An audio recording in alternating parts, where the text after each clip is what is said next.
சபாவில் மனைவி பிரசவத்திற்காக மருத்துவமனையில் இருந்தபோது வீட்டில் 6 வயது மகளை கற்பழித்த தந்தைக்கு தாவாவ் செஷன்ஸ் நீதிமன்றம் 20 ஆண்டுகள் சிறை தண்டனையும் 12 பிரம்படிகளும் விதித்து தீர்ப்பளித்துள்ளது.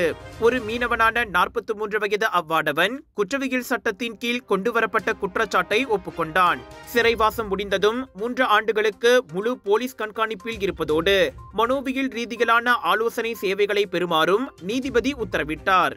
2014ஆம் ஆண்டு சம்பூர்ணாவில் உள்ள வீட்டில் அக்குற்றத்தை புரிந்ததாக நீதிமன்றத்தில் தெரிவிக்கப்பட்டது.